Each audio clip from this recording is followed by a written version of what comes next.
oxfordshire again, and today guys, I'm here to do another anime review, and the review is to Fate Kaleid Prisma Illya free episode 12, guys. Okay guys, before I get into it, sorry for not only this review being late, but also about not being doing the other reviews of Fate Kaleid. Not be doing the other reviews of the other animes I'm supposed to be reviewing this season. Sorry I didn't review those episodes. And I gotta tell you, I would have not reviewed this episode of Fate Kaleid if this was not the last episode of Fate Kaleid. And possibly with the other ones what could I end up reviewing? I'm not going to review them. I'm only going to review the next one after that if it's not the last episode of the said series. So if it's not the last episode of said series, unfortunately I'm not going to review those episodes, mainly because if you guys did not catch my 200 subscriber special announcements, what you want me to do for the kind of video, you might not, if you have not watched it, I actually have been sick for this time, mostly this week, and also my mother was also sick because of that, and as you guys can tell, I still have the effects of me having a cold. That's what I was sick of. I had a bad cold, I was blowing my nose, but I still have that feeling effect, so I actually need to blow my nose again. Yeah.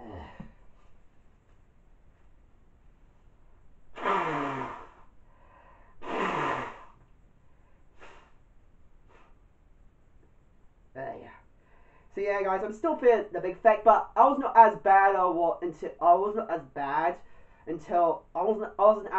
on Saturday. So because on Saturday I was good enough to go outside, go to PQA, what I was glad about.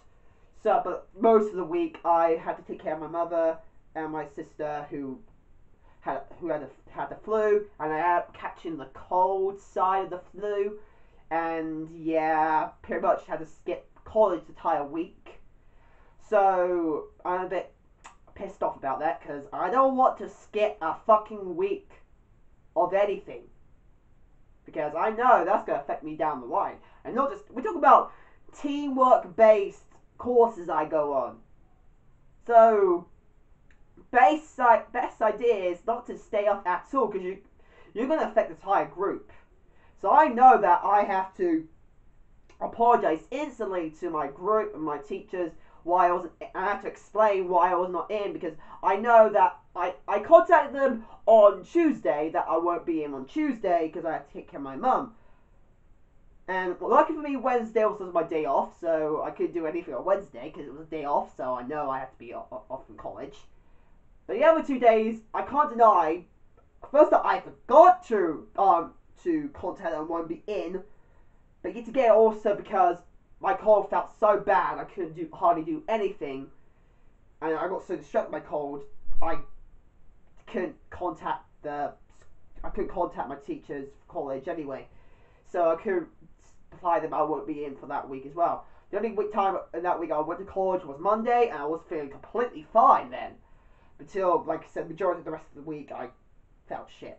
I had to take care of my mum and stuff, and my sister. Yeah. So yeah, that's a big problem. But yeah, and that's part of the reason why I couldn't do reviews, is because I felt sick. Now, like I said, I still feel a teeny bit sick, but I'm able to review right now. But like I said, as I'm pretty much very late for some certain reviews, I won't be able to review like some certain episodes. Now, like I said, Tales of Systeria, I have not watched, like I said, I have to watch them as well. I wasn't up to watch them. Even though I was able to watch like some anime, they were not like reviewed anime, because if I was not reviewing them, I felt like less energy was used to me, because as you guys should know, reviewers, we need to take very close attention to series or anime we watch, of series we watch, or movies and watch, so we can see what might be wrong or what might be right about the series. We need to see what's good about or what's bad about the said series or said movie or anything. So we need to see we have to criticize it. So that means we have to pay close attention. Unfortunately, that's going to use a lot of not just physical energy, but also mind energy. So that means it's pretty hard to do it when you're sick. So that's why I can watch those. Once I didn't have to do that too, I could just like relax, enjoy watching and stuff. I was able to do that without any problem. So that's part of the reason why I've not watched these. Like I said, right now when I'm reviewing this, I just finished watching Fake Kaleid, this episode of Fake Kaleid. So that's why I can review it and stuff, because I was able to concentrate. And plus, like I said, this was the last episode of Fake Kaleid, so I had means I knew I had to review it. There's no way I can skip at least one episode of it, because it was the last episode. So skipping the last episode, not as great, unless I skip the entire reviews in general. Unfortunately, as I pretty much got all the episodes, pretty much. And if you guys think about the other episode, like this last week's episode, was like mostly second to last episodes for the other series. And I could not really skip those, as they're second to last, and they're still vitally important. Yet again, as they're not the last episode, I feel like they're not really as important as the last episode, so I'd say, yeah, I think I may be able to skip reviewing those, but only just. If they were the last episode, then I cannot skip them. There was fucking no way I cannot skip them. So yeah, so that's why I have to that's why I have to review Fake Kaleid here. So yeah, let's get on to review about Fake Kaleid. First up, I actually got to say, even though I did not see in the anime because the place I was watching did not show it, but it looks like, or the other people watching the episode, there was an announcement for a movie of Fake Kaleid. A movie. In this episode, there was an announcement for a movie of Fake Kaleid. And not just that, this movie is going to focus on a specific arc that is finally vital to the series, because it's going to be a flashback between Miyu and, of course, this world's Shiro. The flashback arc. I actually know a teeny bit about the flashback arc, or at least know some form of the flashback arc, because Sakura, I remember I see a page, I didn't read it, but I see an image of a page of the manga, and I saw Sakura, who was not in a dark, she was not crazy, she was the normal Sakura we know. So, and I believe this page was read about, well, the time of this arc, because it was definitely not over, well, 200, like, definitely not on, over 200 chapters, definitely not over, like, I can't see how many chapters, this is an arc, this is definitely not around over 500 chapters. This is definitely not over. It was definitely not over 500 chapters long. I definitely know that. This is more likely its 200th sub chapter, and that's when I know that this arc was more likely going to be into around those many chapters. And I already know that. And I already know that means this is the flashback arc. Because this is that. Because that's why I start thinking about episode 11. That's when I start thinking that if Sakura was already like this here, that means the image I saw of Sakura at that time was a flashback arc, or a flashback scene, somewhere around there, a flashback sort of moment. That means Sakura, this is the flashback arc, I can't fucking wait for the movie, because now I'm going to see, because the time I've seen Sakura, that must be when Sakura was her normal self before she was killed, sort of, before she got turned into the Holy Grail mud stuff. Oh boy, this is before Berserker Sakura came around. Normal Sakura, which I'm actually I can't wait to see her normal personality again, because I really want to see her normal personality, because I know that I do prefer her normal personality compared to her freaking psychotic yandere fucking. No, unfortunately we already know permanently Sakura's a yandere, but at least her normal yandere self is a bit more attainable than this one. But we already know that this series is Sakura. God damn it. But I can't wait till we see the flashback sign, because at the end of this episode, at the near end, they'll go, everyone, well, I mean, like a minute, before a meeting, and they'll go, and Shiro said that I'm going to tell you our past, me and Miyu's past. They're going to tell the whole story, and it ends there.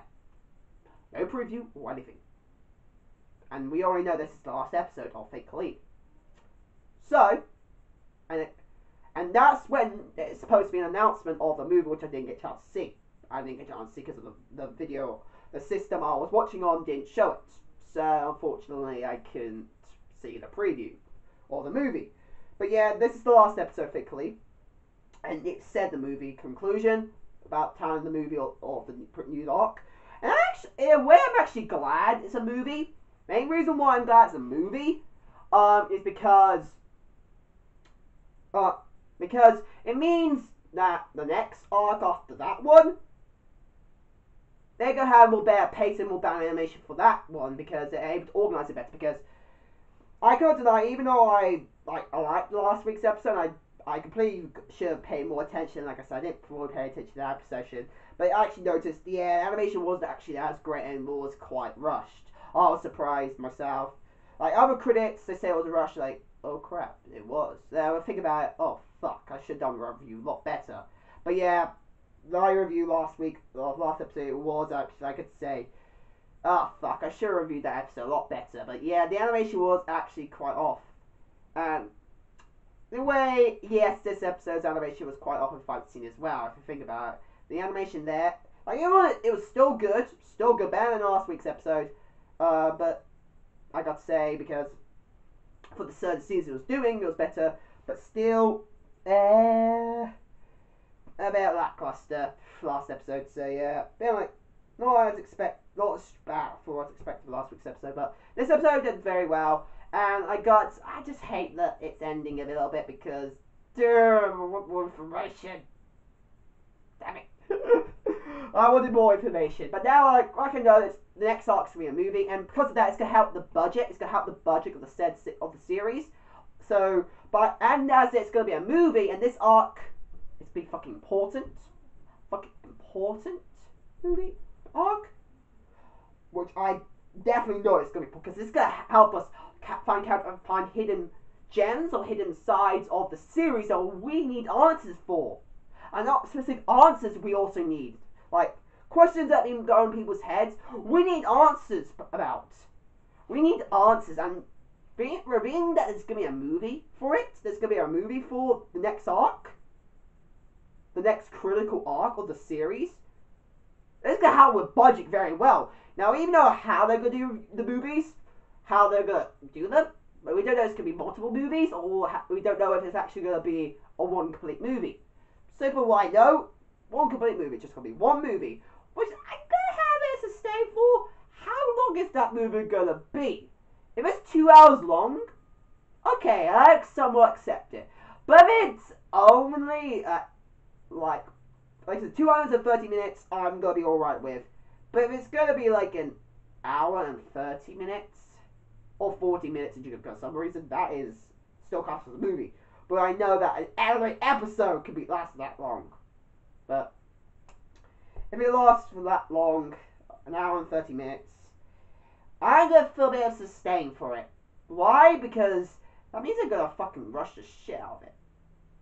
Unless the chapters are not that many chapters in it. If there's not any chapters in it, okay, I'll cut down that. But if it does have quality chapters after this in an arc, so I hope in it. If it is a bit short arc, okay, again, I accept it. But if this is a quite somewhat normal length arc of a flashback series, then I do want to have at least very good adaptation for the movie. Like no hardly any rushing in it, just trying to be slow and steady. But as it's a movie, it's gonna have the bare budget when it comes to animation, because movies, even though they can get rushed to shelf, we cannot deny animation for those fucking anime movies are hardcore, like fucking good. Now even Studio Ghibli's movies, if you noticed, and even in their movies, you do get that feeling of, like, unfortunately I only have watched Spiritual Way, so I can't say for all Studio Ghibli movies. I'm talking about even Studio Ghibli themselves, they can still make a movie that still has some hint of rushing into it. Now, even though Spirited Away has got an Oscar for it, and I can see why it got a fucking Oscar, because it was an amazing movie. I can't deny, and it's the only one I watched for stupid. I can't deny it was fucking. Spirited Away was a fucking great anime movie. But I cannot deny there was some points in it where I felt like, is that rushed? And I know that the movie itself was original, but I felt like there was something more that was originally there. Something more. I don't know why I felt like that. That's what it felt like to me. So I know that studio can do it. And there again, like that company has a anime studio. They're movies. They do movies for anime. So that means that's a good option to tell you that even though movies can have, well, be quite rushed and stuff, they can still have fucking good animation. Like, fucking good animation. Like I said, Spirited Away animation for its time. Fucking good animation for its time. That's what I'm hoping for Fake Kaleid. At least give it its movie budget, because it needs it. It fucking needs this movie's budget to at least be high. Even if it's going to be fucking rushed. If its animation is good, at least that's good. But I just gotta tell you, the story fucking needs to be good as well, because that's going to make the anime good. That's what's going to make the anime good. No matter what. That's to make the movie good. Even if it's got the crappiest budget in the world, if it's able to do a complete good story without full-blown hatred to it, or full-blown rushing, then I'll be happy. Even if it's got low budget animation, I'll still be able to say, oh, good.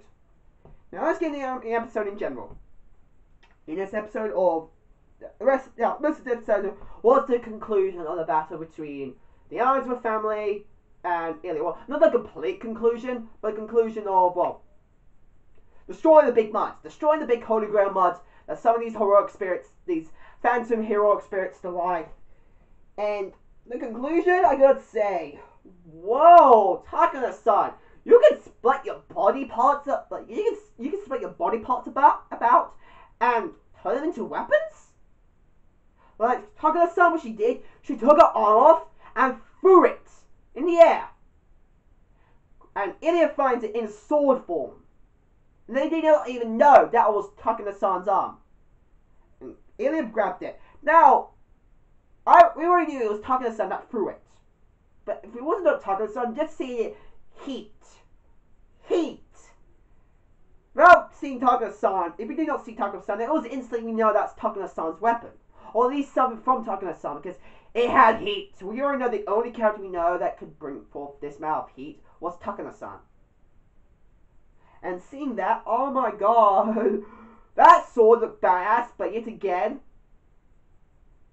a bit gross that Illya was using Takana-san's entire arm as a weapon. Takana-san, who the fuck are you? Literally, are you a heroic spirit, or what? Or you just a fictional character, or you're a heroic spirit that got made up by the said series? Because they have done that with the hero Emiya. That's a made up character that's turned to a heroic hero. They could do that with Takana-san. But yet again, Takana-san could actually be a real heroic hero that exists in real world. With most of the heroic spirits in this series, they're based on real life heroes. Most of them are, because the only exception from what we all know is the Emiya heroes. They're the only the Emiya is the only known hero, my knowledge, that is fictional, not actually a real legendary hero that's been said in legends in the real world. So possibility that Takana-san might be a fictional one, or could be actually a real one. And for anybody who actually has read the manga, I don't want complete spoilers, except that I do want to know, are there legendary, just tell me, just give me information that, are there actually heroes, real legendary heroes that existed in legends that actually have ability or the exact same or similar ability to Takuma-san? Just tell me, please, because I want to know. If that's the case, then it does give me that judgment that, yes, possibility that Takuma-san is a reincarnation of a form of heroic spirit that exists in real life. And that would give me an option to think about, a legendary hero that's able to take his body parts apart and turn into weapons. And my personal opinion, how the fuck can that kind of person exist? With King Arthur, at least it's somewhat possible. Magic, yes, it could be possible. But at least it's somewhat possible. But able to turn your body parts into weapons. So the only forms of magic that exist that somewhat have been proven to be real is alchemy. And you think about King Arthur's legend, all the magic in that is alchemy. So at least we know that alchemy is new. And again, alchemy is still what the body touch, but there's no such thing as alchemy that can do that. But turn a body part into a weapon. And able to repair yourself with it. It's fucking impossible. Fucking impossible. But you already know that not all King Arthur's legend is fucking real, but how the fuck we could make that part real? Make a entire person's body a fucking weapon like that.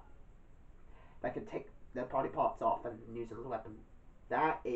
There's no way you can make a legend out of that only as a fictional character, like a complete fictional character. Like with actually Chalgrove, Sakagiri Chalgrove, the legendary samurai in the Japanese legends. He's a fictional hero. The assassin we know from Fate Stay Night, or mostly the Fate Stay Night, main assassin we all know. He was a fictional character, and it's been literally said he was a fictional character. Plus, also, because his name was not actually his real name. Sakagiri Chalgrove was not the real name of this samurai. Like the person he was somewhat did exist, but not to full content of how he was described and also by his name and what it actually looked like or anything. It was all fucking made up. Like, fucking made up. Like, more than King Arthur. In a way, Sakagiri Chalgrove we know from the book, he is mainly fictional. Pretty much mainly fictional. And King Arthur, again, majority of it again, was fictional. At least there was some evidence that he was real. But with Sakagiri Chalgrove, not much evidence there that he was actually a real person. Only that saying he was real, but not as great as you expected him to be. He was pretty much an ordinary man. He's just able to be very good with a sword. That's what it's been said in his legend. That's it. But the story made sure even though I need to read the story, I've not fully read the story about his legend fully, but his story did get very fictional, and no one knew his real name or anything, and it just came out the name Sakagiri Chalgrove. And it's been said in the series that Cass does summon a fictional hero. So that means there is this possibility that Tanaka-san could actually be a fictional hero from someone's famous series or something, and the series decided to add it in, and then yeah, they could do that similar thing with Assassin, that you could summon also fictional heroes. So someone could summon Superman! Someone could summon fucking Superman! Or Saitama from One Punch Man! Or Goku! You can summon those guys! That'd be something interesting. That'd be fucking interesting, that's the case. Because they're fictional people. You can summon Sakagiri Chalgrove, possibly you might, and they're not, they don't have to be fully legendary, they could be just known in the modern day as well. Then, okay, we can summon all those guys. So, yeah, that'd be cool as well. But yeah, just Tanaka-san has that ability. Interesting. And creepy as well. But yeah, the short when Illya and Korra notices a hand until they found out Takuma-san, they were like, okay. Like, they were not, they already knew that she was extraordinary, and anything they do new, they won't be too shocked about, because somewhat they expect it, because they know that Takuma-san is weird. But she done it in a way to make sure it's funny. And yeah. Now also, the character development also got from Miyu. Oh my god, Miyu! The little, like, her hidden side. Because you know she's usually a bossy, like, strict girl. In reality, when she's around her big brother or anything, she acts like the normal little sister character trope. Like, she acts like Illya and Koro, technically. Spoiled and and you know all that. Like, she acts like a little sister should do. And her personality, oh my god, so cute, so cute. Like, oh my god, oh, Amelia, wow. Like, it was shocking yet again, very funny the way Miyu was acting, and it was supposed to be natural for her. And knowing that she had bare pajamas, even though she was most of the time we saw in the other world, she was wearing like mature like clothing, like, you know, at least appropriate, not too kiddish or anything, like pretty much like normal, like ordinary pajamas. But her favorite pajamas are actually bare pajamas. Okay, she actually does have a little sister, like, cute side to her, not the strict person side. Oh my god, this scene, her other person there was funny. And the rest of it was just slice of life, regaining energy after the Ironsworth left, because before the Ironsworth left, Illya used the sword from Takuma's arm to destroy, to block off the mud fusion stuff. And Eureka, she grew up. She grew up from the mud. Remember the little girl? She grew into an adult. 14, I don't know. But she grew. Oh, now we know it's the Holy Grail. Oh, some form of the Holy Grail, at least. Because he can at least do that. Well. So, he didn't age someone. Interesting. And you only see us seeing, like, only small glimpse of it. And the end, also, before the meeting side of it, a little bit also the end about how the Ironsworth, also about saying, getting pretty much prepared for the next fight with Miyu and Illya, and of course we also find out what Gil said. Gil said also to them that the only way you can activate what you do to succeed the plan you're doing is to have 2 Holy Grails. So that means we already know that he needs both Miyu and Illya, or Koro, depending on which one you take. Or they need both, because we already know that Koro and Illya are technically the same person, just they split into 2 people. So possibly he needs both of them, because technically they're not the full Holy Grail anymore, because they got split in half. So the possibility to, or maybe the full Holy Grail is actually only one of them, it's just they only got split apart, pretending which one's actually human, which one's actually the Holy Grail. And I feel a bit bad when I say that, but yeah. Oh yeah, because we've got Illya still technically homunculus, including I feel. I believe we've got that still classified as homunculus in this series. Yeah. I'm not telling you any more about that if you have not watched Fate Stay Night, which I'm wondering why, because this is a spin-off, so you need to at least watch some Fate. But yeah, it was a big surprise. Just learned that that you need 2 Holy Grails.